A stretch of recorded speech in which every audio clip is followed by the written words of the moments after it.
Assalamualaikum warahmatullahi wabarakatuh.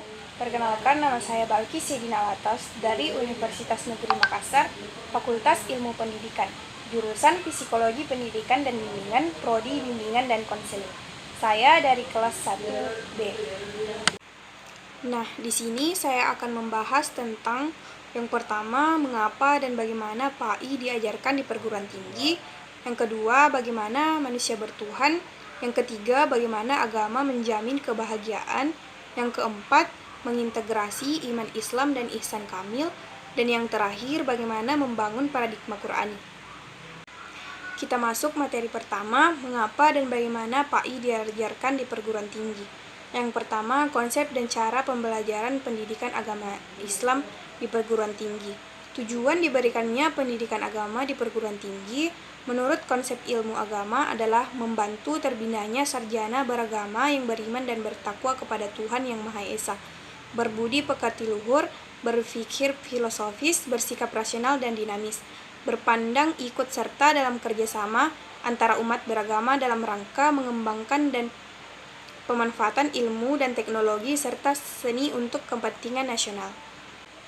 Yang kedua, alasan mengapa dan bagaimana PAI diajarkan di perguruan tinggi. Adapun tujuan khusus mata kuliah pendidikan agama Islam di perguruan tinggi umum adalah yang pertama, membentuk manusia bertakwa, yaitu manusia yang patuh dan taat kepada Allah Subhanahu wa Ta'ala dalam menjalankan ibadah dan menekankan pembinaan kepribadian muslim, yakni pembinaan akhlakul karimah. Yang kedua, tercapainya keimanan dan ketakwaan pada mahasiswa serta tercapainya kemampuan menjalankan ajaran agama sebagai landasan penggalian dan pengembangan disiplin ilmu yang ditekuninya.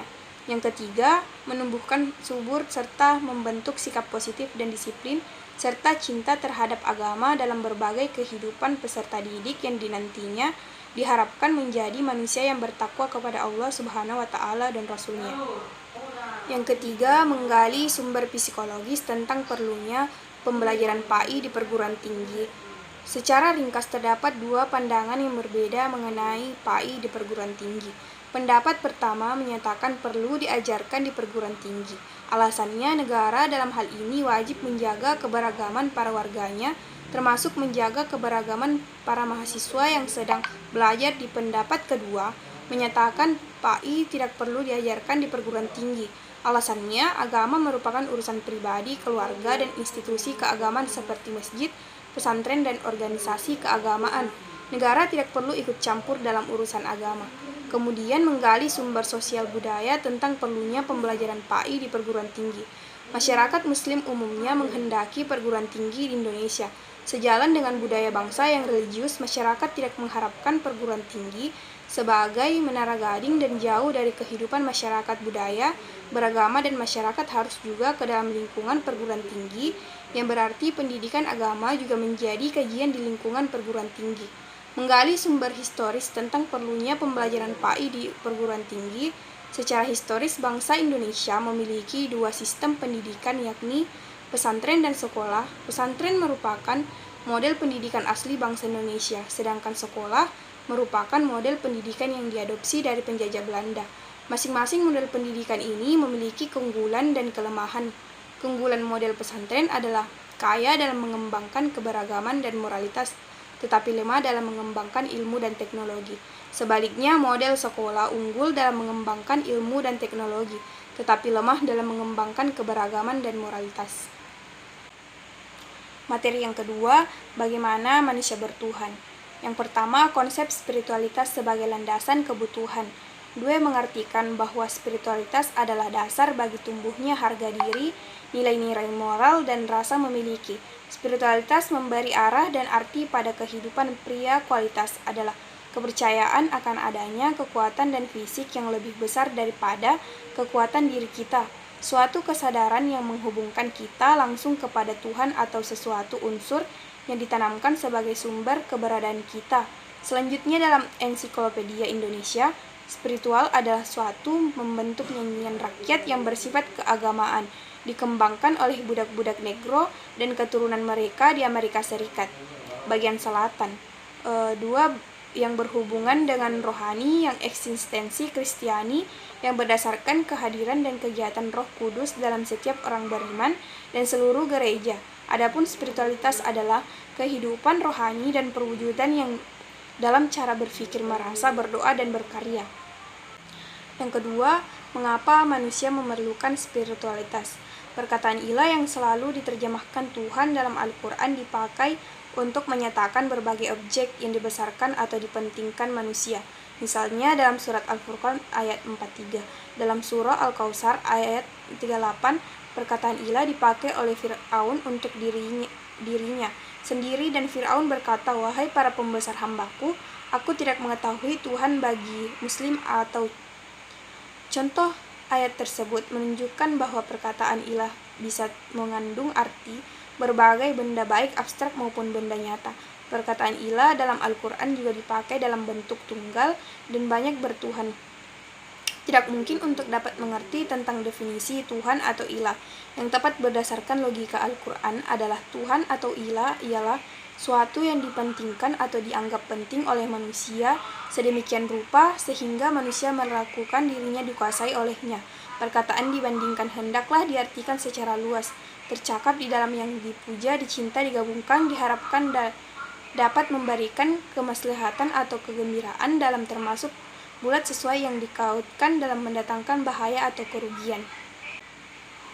Yang ketiga, menggali perspektif psikologis, sosiologi, filosofis, biologis tentang ketuhanan. Yang pertama, perspektif psikologis. Ketuhanan manusia dalam perspektif psikologis agama Islam merupakan konsep keyakinan, sikap jiwa, dan penyerahan diri kepada Allah Subhanahu wa Ta'ala. Kepada bahasa selanjutnya, penulis akan coba menjelaskan hal-hal yang berkaitan dengan permasalahan-permasalahan berikut. Yang pertama, iman memiliki pengertian keyakinan yang kuat. Saat Yang Maha Berkuasa, keimanan akan menghantarkan seseorang kepada ketaatan dalam menjalankan perintah agama seperti sholat, puasa, zakat, haji, dan perintah-perintah sunnah lainnya. Yang kedua, akhlak mulia. Ibnu Katsir dalam Variasi Manis menjelaskan bahwa akhlak memiliki arti dan sifat hakikatnya adalah potret batin manusia yang jiwa dan kepribadiannya. Bagi seorang hamba yang memiliki iman yang baik, maka akan memancarkan tingkah laku atau tabiat yang baik pula. Materi yang ketiga, bagaimana agama menjamin kebahagiaan.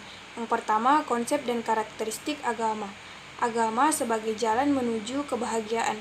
Menurut Al-Alusi, bahagia adalah perasaan senang dan gembira karena bisa mencapai keinginan atau cita-cita yang dituju dan diimpikan.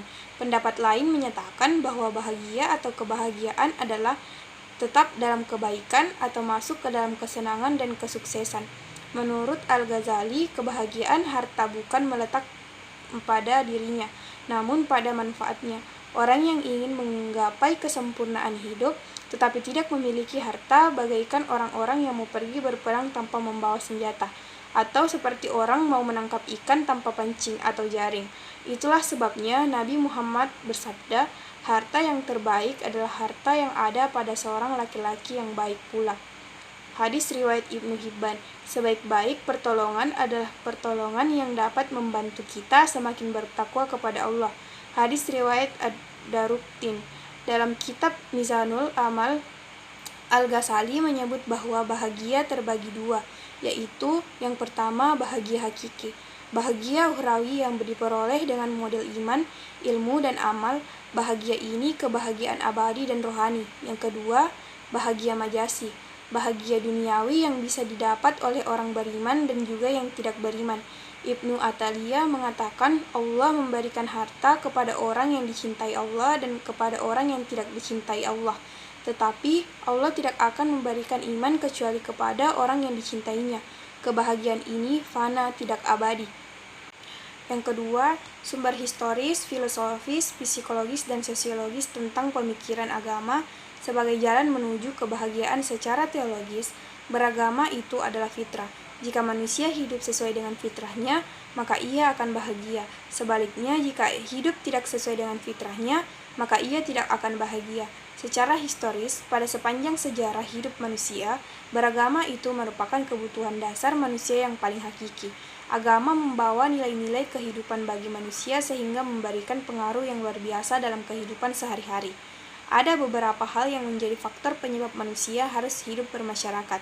Di antaranya, adanya dorongan seksual, yaitu dorongan manusia untuk membiakkan keturunan atau jenisnya sendiri. Kemudian, adanya kenyataan bahwa manusia adalah makhluk yang serba terbatas dan makhluk yang lemah. Untuk menutupi kelemahan dan keterbatasannya, maka manusia perlu bantuan orang lain yang ada di sekitarnya, yaitu masyarakat. Kemudian, karena adanya perasaan senang pada tiap-tiap manusia, manusia bermasyarakat karena ia telah biasa mendapat bantuan berfaedah yang diterimanya sejak ia masih kecil hingga dewasa, misalnya dari lingkungannya. Adanya kesamaan keturunan, kesamaan stereotip, kamu mah senasib, kesamaan keyakinan. Yang ketiga, argumen tentang tauhidullah sebagai satu-satunya model beragama yang benar.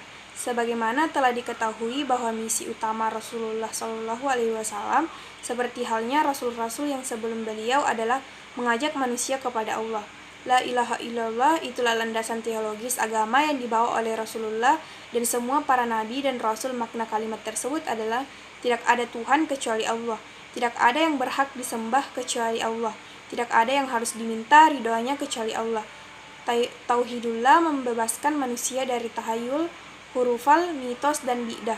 Tauhidullah menempatkan manusia pada tempat yang bermartabat, tidak berhambatan diri kepada makhluk yang lebih rendah derajatnya daripada manusia. Manusia adalah makhluk yang paling mulia, yang paling sempurna dibanding dengan makhluk-makhluk Allah yang lain. Itulah sebabnya Allah memberikan amanah dan khalifah kepada manusia. Yang keempat, esensi dan urgensi komitmen terhadap nilai-nilai tauhid untuk mencapai kebahagiaan. Akidah Islam adalah akidah yang dibangun di atas 6 landasan pokok. Keseluruhan landasan ini ditetapkan berdasarkan Al-Quran, Sunnah yang sahih, dan ijma. Bagi umat ini, di dalam Al-Quran bertebaran menekankan 6 poin pokok ini diantaranya, Laisal birra an tawallai wajuhakum qiblal masyriqil wal maghrib walakinnal birra man amana billahi wal yaumil akhir wal malaikati wal kitabi wan nabiyyin. Bukanlah menghadapkan wajahmu ke arah timur dan barat itu suatu kebijakan, akan tetapi sesungguhnya kebajikan itu ialah beriman kepada Allah, hari kemudian, malaikat-malaikat, kitab-kitab nabi. Quran Surat Al-Baqarah ayat 177. Kemudian materi yang keempat, mengintegrasi dan urgensi iman dan ihsan dalam membentuk insan kamil. Yang pertama, konsep dan urgensi iman, Islam, dan ihsan dan membentuk insan kamil. Menurut Khasaib Hajakan, kata insan dipandang berasal dari turunan beberapa kata. Misalnya, uns artinya cinta, sedangkan yang lain memandangnya berasal dari kata nas yang artinya pelupa. Karena manusia hidup di dunia dimulai dari terlupa dan berakhir dengan terlupa. Yang lain lagi berkata asalnya adalah ainsan, seperti mata, manusia adalah mata, dengan nama Tuhan menurunkan sifat dan asmanya secara terbatas. Insan kamil karenanya merupakan cermin yang merupakan pantulan dari sifat dan asma Tuhan, yakni Allah Subhanahu wa Ta'ala. Sedangkan menurut Ibnu Arabi ada 2 tingkatan manusia dalam mengimani Tuhan. Pertama, tingkat insan kamil. Mereka mengimani Tuhan dengan cara menyaksikan, artinya mereka menyaksikan Tuhan, mereka menyembah Tuhan yang disaksikannya. Kedua, manusia beragama pada umumnya. Mereka mengimani Tuhan dengan cara mendefinisikan, yang berarti mereka tidak menyaksikan Tuhan tetapi mereka mendefinisikan Tuhan berdasarkan sifat-sifat dan nama-nama Tuhan atau Asmaul Husna. Yang kedua, alasan iman, Islam, dan ihsan menjadi persyaratan dalam membentuk insan kamil. Secara teori iman, Islam, dan ihsan dapat dibedakan, namun dari segi prakteknya tidak dapat dipisahkan. Satu dan lainnya saling mengisi, lalu membentuk insan kamil. Iman, Islam, dan ihsan menjadi persyaratan dalam membentuk insan kamil. Alasannya karena kesempurnaan insan kamil terletak dari iman, Islam, dan ihsan, sehingga insan kamil dapat mewujudkan pengetahuan tentang iman, Islam, dan ihsan dalam kehidupan sehari-hari. Yang ketiga, menggali sumber-sumber tentang iman, Islam, dan ihsan sebagai pilar agama Islam dalam membentuk insan kamil. Berdasarkan hadis yang diriwayatkan Umar bin Khattab radhiyallahu anhu, di atas kaum muslimin menetapkan adanya 3 unsur penting dalam agama Islam, yakni iman, Islam, dan ihsan sebagai satu kesatuan yang utuh. Pada periode berikutnya, para ulama mengembangkan ilmu-ilmu Islam untuk memahami ketiga unsur tersebut. Kaum muslimin Indonesia lebih familiar dengan istilah akidah syariat dan akhlak sebagai tiga unsur atau komponen pokok ajaran Islam. Akidah merupakan cabang ilmu agama untuk memahami pilar iman. Syariat merupakan cabang ilmu agama untuk memahami pilar Islam, dan akhlak merupakan cabang ilmu agama untuk memahami pilar ihsan. Sesuai dalam firman Allah Subhanahu wa taala, Quran Surah Al-Imran ayat 179, "Maka Allahu liyazal mu'minina ala ma antum alaihi hatta yamizal khabisa minal thayyib. Wa ma kana Allahu liyutliakum alal ghaibi walakin la yajtabi mir rusuli man yasha. Fa minu billahi rusuli wa in tu'minu wa taqu walahum ajrun azim." Yang artinya, Allah sekali-kali tidak akan membiarkan orang-orang yang beriman dalam keadaan kamu sekarang ini, sehingga Dia menyisihkan yang buruk dari yang baik, dan Allah sekali-kali tidak akan memperlihatkan kepada kamu hal-hal yang gaib. Akan tetapi Allah memilih siapa yang dikehendakinya di antara rasul-rasulnya. Karena itu berimanlah kepada Allah dan rasul-rasulnya, dan jika kamu beriman dan bertakwa, maka bagimu pahala yang besar. Yang keempat, karakteristik insan kamil dan metode pencapaiannya. Ciri-ciri atau karakteristik insan kamil diantaranya adalah: yang pertama, manusia yang telah dilengkapi Tuhan dengan berbagai daya tangkap seperti serapan indera, rasio, dan intuisi dalam kadar yang sangat tinggi, sehingga dapat merebut masa dan serta menguasai dunia. Yang kedua, manusia adalah teman kerja Tuhan di bumi. Diartikan kata teman Tuhan sebagai hubungan yang dinamis. Artinya dengan potensi kedua belah pihak, insan kamil dan Tuhan, maka akan mewujudkan sebuah penyempurnaan ciptaan Tuhan yang belum selesai secara dialektik untuk kemudian diolah manusia menjadi barang konsumtif. Yang ketiga, irada. Manusia utama adalah seiradah Tuhan. Yang keempat, ilmu dan kekuasaan Tuhan menjadi kembar dan ilmu dan kekuasaan manusia utama. Yang kelima, insan kamil adalah orang yang tidak dikendalikan qadar dan qadar, melainkan mampu mengarahkan kemana harus terjadi. Karakteristik insan kamil yang dikemukakan di atas merupakan konsepsi yang mendasarkan manusia sebagai pengolah, penyempurna, dan mengaturkan seluruh ciptaan Tuhan yang ada di bumi. Materi terakhir yaitu bagaimana membangun paradigma Qur'ani. Yang pertama, konsep dan karakteristik paradigma Qur'ani untuk menghadapi kehidupan modern. Apa yang dimaksud paradigma? Apa pula yang dimaksud paradigma Qur'ani? Mengapa Al-Quran dijadikan paradigma untuk menghadapi berbagai persoalan? Secara etimologis, kata paradigma dari bahasa Yunani yang asal katanya adalah para dan digma. Para mengandung arti di samping, di sebelah, dan keadaan lingkungan. Digma berarti sudut pandang, teladan, dan ideal. Dapat dikatakan bahwa paradigma adalah cara pandang, cara berpikir tentang suatu realitas. Adapun secara terminologis, paradigma adalah cara berpikir berdasarkan pandangan yang menyeluruh dan konseptual terhadap suatu realitas atau suatu permasalahan dengan menggunakan teori-teori ilmiah yang sudah baku, eksperimen, dan metode keilmuan yang bisa dipercaya. Dengan demikian, paradigma Qur'ani adalah cara pandang dan cara berpikir tentang suatu realitas atau suatu permasalahan berdasarkan Al-Quran. Yang kedua, alasan paradigma Qur'ani sangat penting bagi kehidupan modern. Al-Quran bagi umat Islam adalah sumber primer dalam segala segi kehidupan. Al-Quran adalah sumber ajaran teologi, hukum, mistisisme, pemikiran, pembaharuan, pendidikan, akhlak, dan aspek-aspek lainnya. Tolak ukur benar atau salah, baik atau buruk, dan indah atau jelek adalah Al-Quran. Jika mencari sumber lain dalam menentukan benar atau salah, baik atau buruk, dan indah atau jelek, maka seseorang dianggap tidak konsisten dalam berislam. Suatu sikap hipokrit yang dalam pandangan Al-Quran termasuk sikap tidak terpuji. Untuk apa Al-Quran diturunkan? Apa tujuan Al-Quran diturunkan? Yusuf Al-Qaradawi menjelaskan bahwa tujuan diturunkan Al-Quran paling tidak ada 7 macam. Yang pertama, meluruskan akidah manusia. Yang kedua, meneguhkan kemuliaan manusia dan hak-hak asasi manusia. Yang ketiga, mengarahkan manusia untuk beribadah secara baik dan benar kepada Allah. Yang keempat, mengajak manusia untuk menyucikan rohani. Yang kelima, membangun rumah tangga yang sakinah dan menempatkan posisi terhormat bagi perempuan. Yang keenam, membangun umat menjadi saksi atau kemanusiaan. Dan ketujuh, mengajak ke manusia agar saling menolong. Yang ketiga, sumber historis, filosofis, psikologis, dan sosiologis tentang paradigma Qur'ani untuk kehidupan modern. Untuk menggali sumber historis, filosofis, psikologis, sosiologis, dan pedagogis tentang paradigma Qur'ani yang membawa kemajuan dan kemodernan pada zaman silam, Anda dapat mempelajari cara-cara untuk mencapai kemajuan pada zaman keemasan Islam dan mempelajari peran Al-Quran dalam mewujudkan kemajuan itu.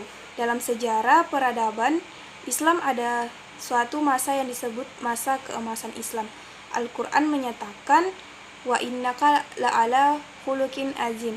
Artinya, sesungguhnya engkau Muhammad ada di atas akhlak yang agung.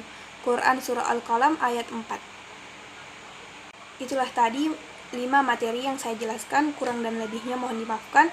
Saya akhiri dengan ucapan Assalamualaikum warahmatullahi wabarakatuh.